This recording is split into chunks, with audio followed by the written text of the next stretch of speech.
Welcome back, Sports Cash Crew. This is your host, Mr. ESPN, alongside Your boy Dub, we got a great show for y'all today. Some of the other fellas couldn't make it, but don't worry, we gonna try to hold it down in their absence. But before we get too far, how you feeling, Vlad? I'm good. Had a good week. How about yourself, Doug? Man, I appreciate you asking, man. It wasn't too bad, man. Family all right, we still kicking it, and just excited to be on the show. Let's do it. All right, but as always, before we get started, we just have some headlines to touch base on. The first one, Clippers, I guess, find their quote-unquote point guard that Kawhi been yelling for. Patrick Beverly is now out of LA, alongside Rajon Rondo, and return the Clippers are going to get Eric Bledsoe. I don't know necessarily how much of a big difference this makes, but I definitely myself think they should have kept Rajon Rondo. But hey, the Clippers do what the Clippers please. Maybe this does work down the line when the season starts, but we'll see. Yeah, Memphis definitely won that trade. Absolutely. Now they got a true backup for John Morant, especially for the playoffs. But yeah, Clippers, I didn't see that one coming. On the other hand, the Ball brothers, the second Ball brother that most people have forgot about, Jello Ball, is finally getting a second chance. He's getting a second chance with his younger brother's team, the Charlotte Hornets, and he is now playing in the summer league and doing very well. Hopefully he can continue to play well and get that roster spot going into this season. I think he's deserving. He's played very well, better than what a lot of people thought, and I think he could be a fit. Obviously he's very comfortable playing with with Melo.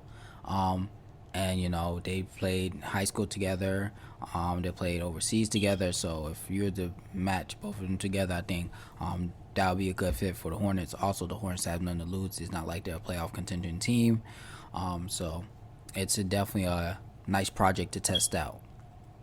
But definitely, last but not least, man, it's time to call the Brinks trucks because these NFL quarterbacks are now getting NBA contracts. Josh Allen from the Buffalo Bills signs a new contract for $258 million for 5 years. Cha-ching! And then he gets $150 million of that guaranteed, which is just absurd. I know usually on this show we talk about NBA contracts and how crazy those are, but man, and I would never have thought, and a quarterback in this day and age is getting $150 million guaranteed and a $250 million contract. I know we had a Patrick Mahomes contract last year, but that's over a long period of time, and even that contract is still crazy to this day. But Josh Allen, still a young guy. He had some success, but maybe this is the start of a lot of these new quarterbacks getting this contract, and I'm really curious on if he gets this contract for $258, what is Lamar Jackson going to get? So, well, the thing is, it's hard to find what a talent. At the quarterback position, you expect a franchise quarterback to hang around and do well for the next 10 to 15 years. So when you find a good thing, you find a way to keep it. So it's not really overpaying, I guess you could say, for the Bills, because they think they found themselves a franchise quarterback, and they're going to do what they got to do to keep him. He's locked in for the next 5 years. Hopefully he just can keep the Bills relevant with Stephon Diggs, and keep making the playoffs. But he's deserving of it. I just didn't see $258, and that's high. That's big money. Big money. That's big money. But on that note, this week's episode, to usher in the NFL season, which obviously is Dub's favorite time of the year. Sir. This is oh yes.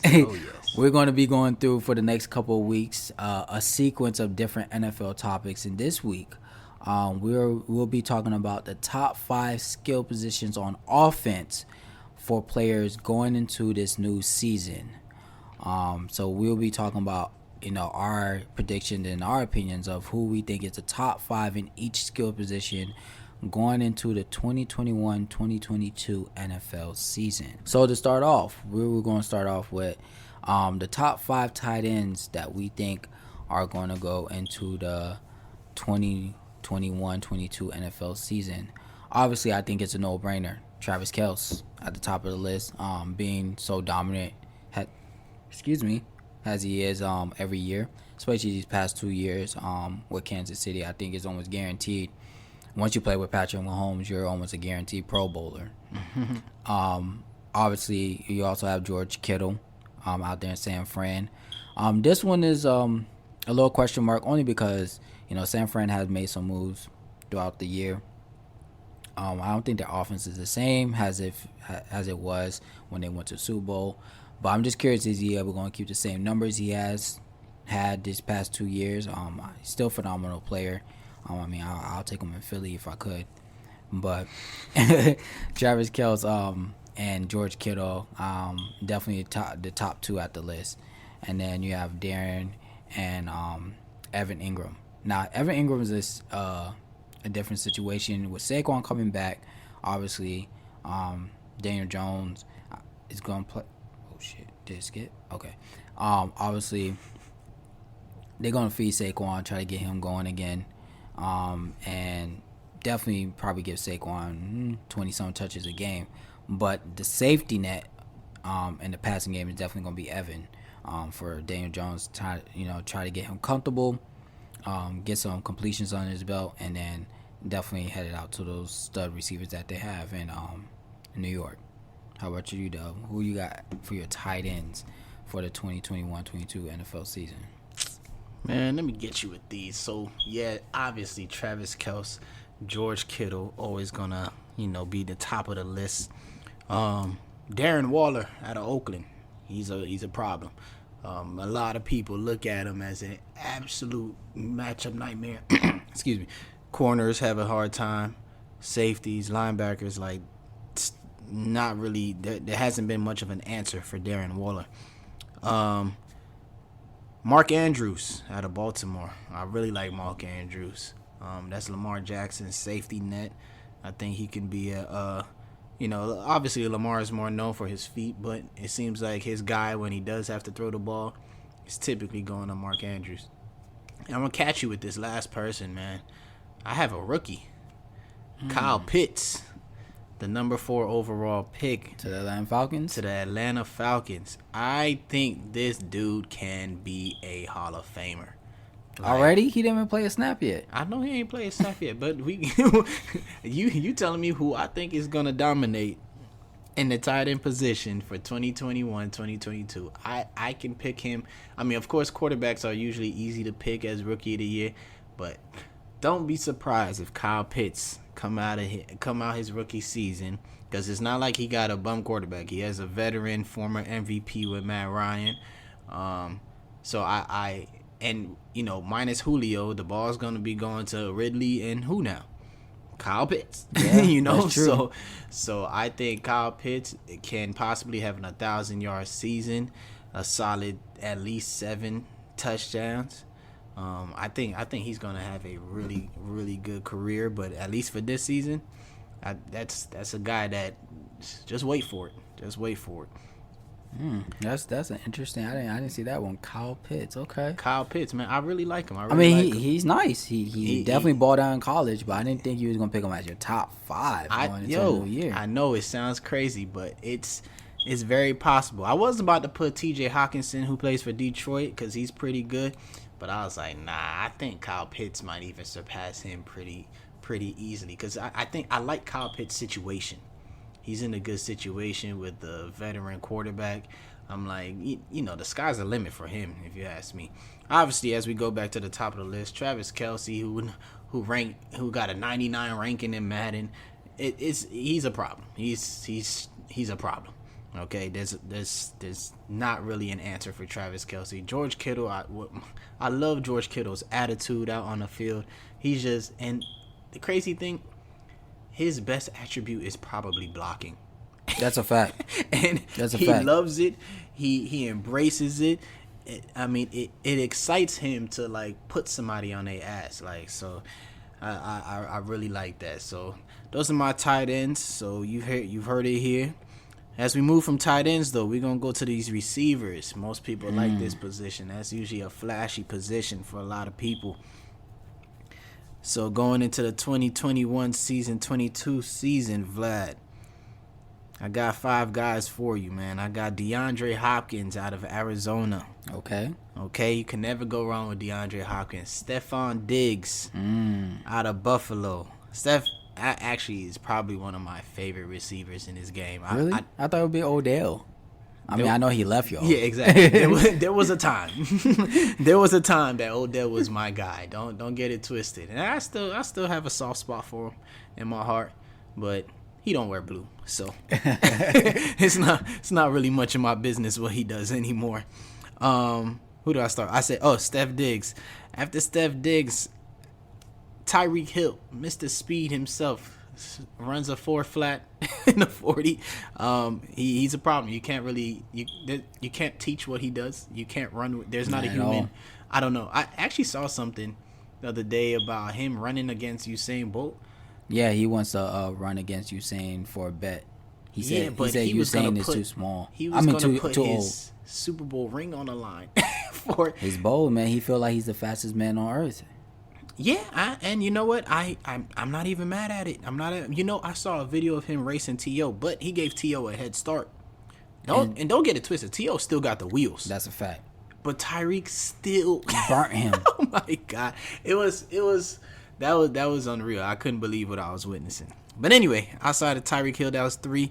Devontae Adams, man. Devontae Adams, he's pretty good. I still don't. Of course, I don't mind picking him because I really think his route running is like superb. But when you get to play with GOAT Rodgers, like the game should be a little easier for you. A lot easier. Yeah. And last but not least, one of my favorite receivers. I feel like he's not really given enough love out of the Los Angeles Chargers is Keenan Allen. Ooh. Keenan Allen, he puts up numbers every year, regardless if it's Phillip Rivers throwing him the ball or now Justin Herbert. Keenan Allen is always a problem, man. Good size, really good. Actually, his speed is kind of underestimated. Because people don't really think he could run the way he does, but he can move out there. So that's a fact. Yeah, man. Those are my 5. What you got for me? My list is a little different. Obviously, I do have D-Hop, my favorite receiver in the league right now. I mean, this guy's incredible. I don't think there's much you could. I mean, it speaks for itself. You could talk about D-Hop all day. I'm gonna go Devontae Adams only because it seems like Rodgers is coming back from one more year. So again, like you said, as long as you got Rodgers behind that center, you're gonna be all right. You're gonna be okay. Yeah. DK Metcalf. To me, I call him Baby Megatron. We saw what he did last year. I think Russell Wilson wants to come out and prove something this year. Obviously, he wants to get MVP. I think he wants to make a stride to the Super Bowl. And definitely, DK Metcalf is the number one option. And I think DK Metcalf is going to have, all-pro, Pro Bowl year. I'm thinking 100 catches, probably 1,200 yards, maybe double-digit touchdowns, something around there. This one I'm going to go with, it might shock a little people, but only because I think who they just signed is going to help them a lot. I'm going to go with A.J. Brown. I think that's a good pick, man. That's a good pick. Obviously, everybody knows Julio now is a Tennessee Titan, but you still got to respect Julio for what he is. And now all the attention when it comes to the throwing game doesn't have to be just on AJ. You got to respect Julio too. So now AJ is going to get those one-on-one matchups a lot more. He's going to be able to expose the secondary a lot more because they're going to use Julio to distract the secondary on some plays. And I think AJ Brown's due for a big year. Obviously, he has that 2,000-yard rusher in the backfield and Derrick Henry, which also helps him a lot too. So AJ Brown for sure. And last but not least, your favorite guy, Stephon Diggs. When you sign a quarterback for $258 million, I think that tells you something. Somebody helped him exactly. Somebody helped him look good, man. Somebody. Yes. Stephon Diggs had a phenomenal year. Better year than I thought last year in Buffalo. Buffalo looked like they're building something. Definitely in contention in that AFC. But Stephon Diggs, he's man, ever since that big catch in the playoffs against the Saints, he's just elevated himself every year. Definitely a top receiver in this league, and I think he's due for another breakout year again. With his big payday quarterback. Man, I like your list. I DK Metcalf, he is like a baby Megatron. I just wish his game was a little bit more crisp. Or else, like, you know, somebody that, to me, he's just still relying on his physical attributes. That'll come in due time. You know? He's So, still yeah, young. that's why I haven't, yeah, and which is fine. I'm not trying to take anything away from him. That's just why I had to put him, like, on the fence of my list. You Outside know? looking in. Yeah, that outside looking in. And going to Julio, man. Julio's a funny guy. Because as dominant as Julio has always been, you know, you actually pointed this out to me before we started recording. I did not realize, as long as Julio's been playing, as dominant as he has been, this man has 61 touchdowns to his name. That's it. I thought that was crazy. Like, I was like, what? Like, yeah. I'm like, you know, like, because it's Julio Jones. Like, he's your number one receiver in a lot of people's eyes, and for good reason. Like, no problem. But I just did not realize he doesn't score like that. Yeah. Like, and a lot of people don't know he's not up there. I don't even think he has 10,000 yards receiving either in his career. Yeah, I think he's like 9,000 and some change. He's almost there. He's gonna crack there before he retires. I mean, yeah, I don't know the numbers for sure, but I mean, but look it up, man. There's a lot of years Julio doesn't have double-digit touchdowns. I mean, he has the yards obviously because he gets a lot of yak, but there's some years you look at that in his career. He's played about 10 years now, almost 11. There's some years in there the numbers are down, and a lot of people just you gotta do your Googles. But yeah, Julio only has 61 touchdowns, man, which is so crazy. You would think you have a lot more, but when that day comes, obviously you'll be in the Hall of Fame. But when that day comes and they start ranking all-time receivers, one of the knock on Julio is gonna be them stats. But I mean, he does play for Atlanta, so chill, bro. Chill, bro. Well, he used to play for Atlanta. He used to play for Atlanta, and yeah, Kansas come back here. You know, he gonna brawl with you, bro. Hey, and we don't want those problems, man. The Google speak facts. That's all I'm saying. So I got a question. I know we're gonna go on break soon enough, but why didn't we have these names? The Odells, the Amari Coopers, the good question. Michael Thomas, the Michael Thomas of the crew. Why were these names not on your list? So obviously, like we said in the beginning of the episode, this is a top 5 of each position going into the next year. Yes, sir. I think Michael Thomas is easy. Drew Brees is not there. And he's unhappy. He's demanding a trade. Yeah. Michael Thomas, let me just tell you a little word of advice, my friend. Come to Philly. We will take good care of you. I know you got to play with one of the best of all time, and so Drew Brees. You just said that he's unhappy because Drew Brees in there, and now you want to put him with Jalen Hurts. Yeah. I think that's a good place to take a break. All right, y'all. We'll be right back, man.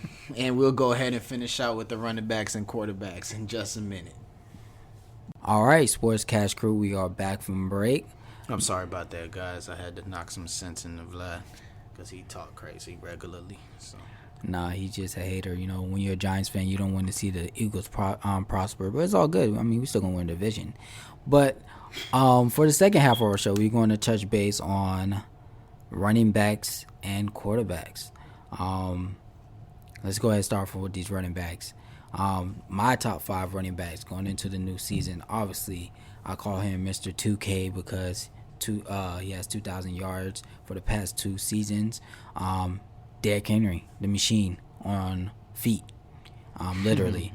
I don't think I've ever in my lifetime seen just a freak of nature at the running back position like he is. I mean, I know we saw AP, but Derrick feels like he got a little bit more physique than AP, just a little bit, just a tiny bit, but yeah, probably not quite as fast. Fast, yeah, definitely not as fast. But boy, that man is a wall. He's a flight train.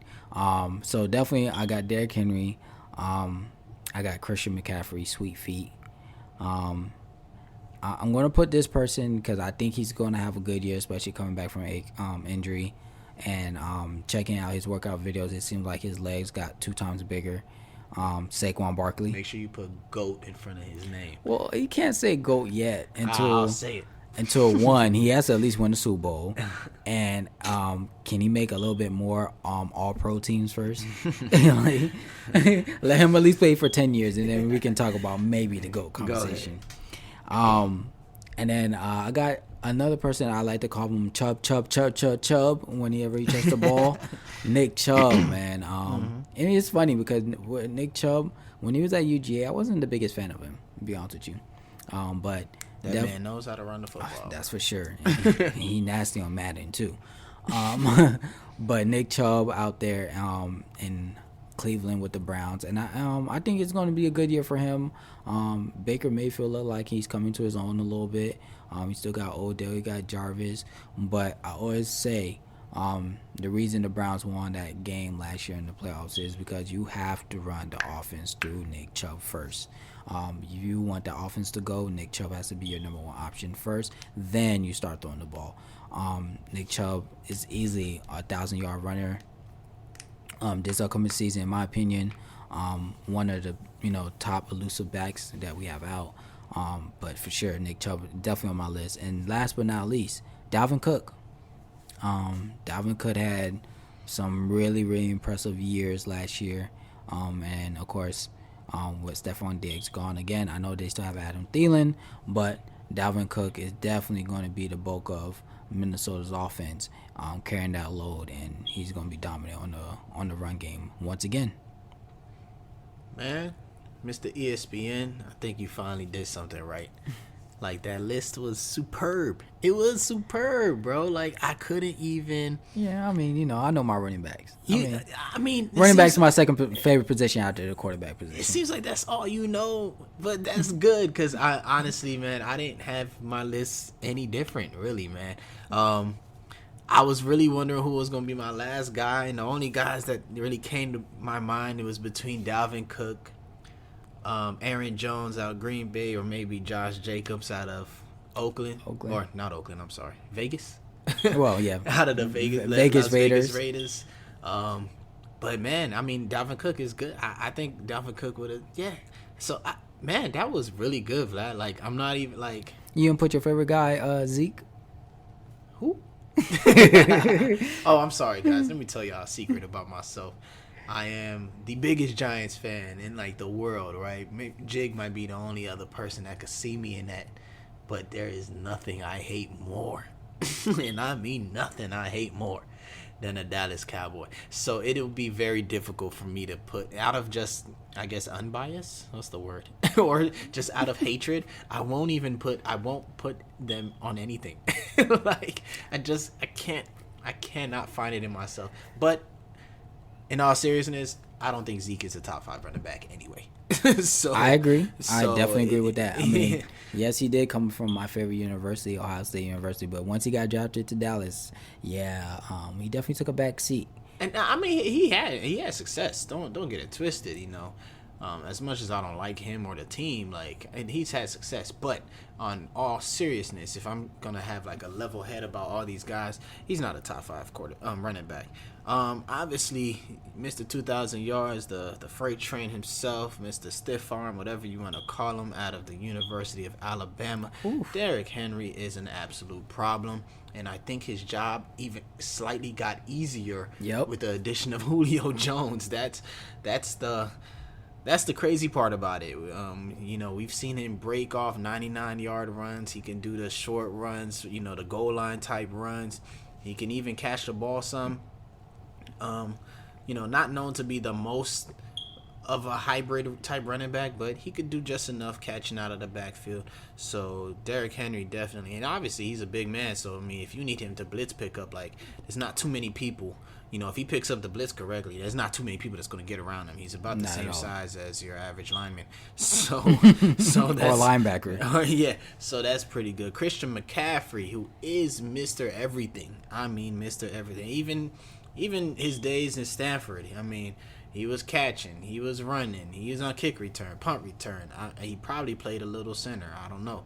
But Christian McCaffrey, like, man, they don't make white boys like that no more, man. Not in the... No more. They never did. He's one of a kind. He's one of a kind. At that position, running back? At that position. Come on now. Yeah, there hasn't been too many running backs without color. But Christian McCaffrey, he's that guy, man. He's that guy. I actually truly do love watching him play. He is exciting to watch. His route running is better than most receivers. Spectacular. Sweet feet. But yeah, I love to see Christian McCaffrey play. You said Saquon, man. Saquon Barkley, obviously he plays for my New York Football Giants, so you know I love him.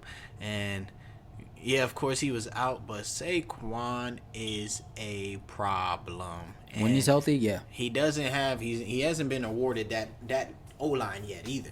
So, now that we got a couple more weapons on the outside, assuming Daniel Jones could be like a formidable quarterback, that'll make Saquon's life much easier, And I genuinely think Saquon is probably the most talented running back I've ever seen, like when it comes to every attribute you need when it comes to being able to catch, block, run, speed, power. I mean, you've seen him jump over people. You've seen the size of his legs. Like, it's scary how big, his thighs are, his quads. His leg day regimen is out this world. It is absurd. Nick Chubb, man, I love watching Nick Chubb play as well. Like, it seems like, people don't really expect Cleveland to be like, because people kind of still used to Cleveland being Cleveland.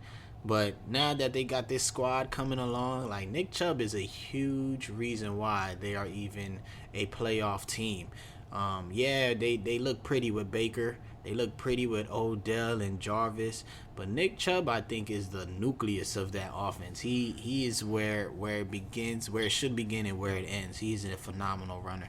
And Dalvin Cook, of course, like you said, out of Minnesota, he's just an exceptional running back, man. Like, he just know how to play the position. He came back from that injury a couple years ago and didn't lose a step.